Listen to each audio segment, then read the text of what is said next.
Quand on parle de famille, on aimerait surtout penser à l'essentiel, à ces enfants qui arrivent et qui égayent la vie de leurs parents.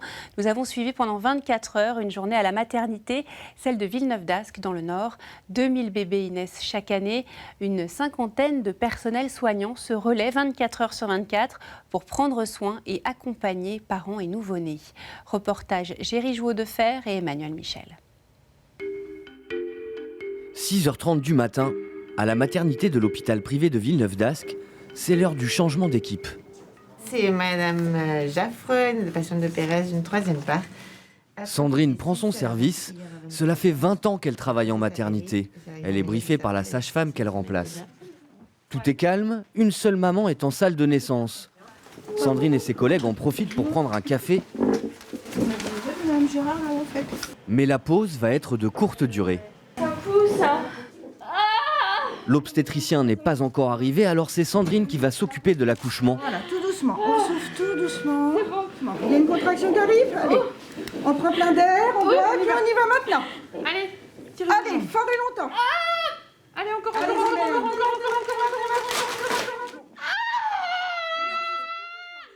En quelques minutes, le petit Jassim vient au monde. Une naissance sans encombre, la première de la journée.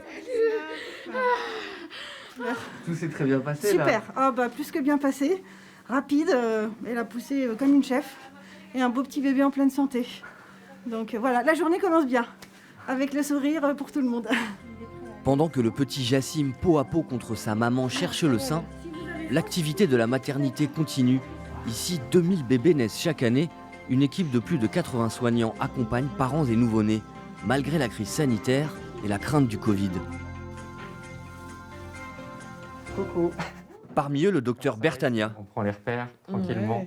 Il est gynécologue obstétricien.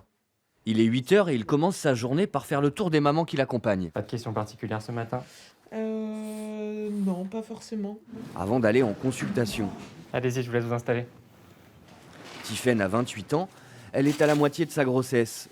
On va écouter son petit cœur déjà.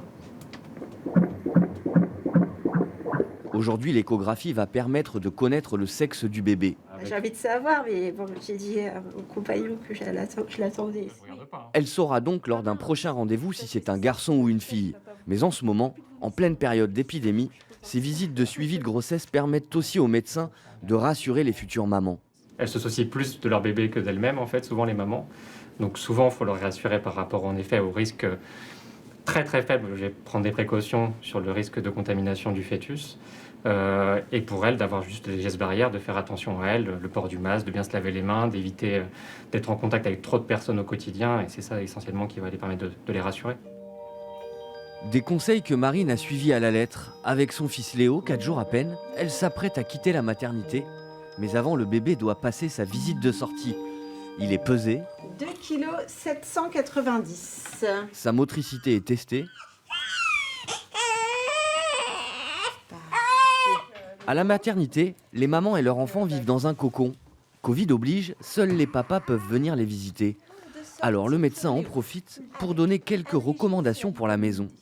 Quand vous sortez, changez de vêtements en revenant. Et puis les symptômes que présentent la plupart du temps les bébés avec le coronavirus, c'est vraiment une fièvre. Et donc c'est une fièvre qui n'est pas très très bien tolérée pour certains. Donc en tout état de cause, de toute manière, s'il a de la fièvre, dans les 3 premiers mois de vie, vous allez aux urgences. Marine est impatiente de rentrer chez elle. Je suis heureuse, je suis contente de pouvoir rentrer à la maison avec Léo. Et puis commencer une nouvelle vie à 3. Aux urgences maternité, après une longue journée, Sandrine s'apprête à finir sa garde. Mais elle doit encore s'occuper d'une maman qui est en salle d'accouchement. Bébé, il oscille entre gauche antérieure et gauche transverse. Il y a une petite bosse, c'est pas engagé. Et donc là, on doit refaire le point pour savoir si c'est voix basse ou si on va aller le chercher par césarienne ou pas. Quelques minutes plus tard, la décision est prise.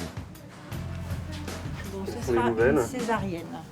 Parce que le bébé, il descend pas. Il n'arrive pas à trouver son chemin. Donc on va aller gentiment le chercher. Par la voie haute.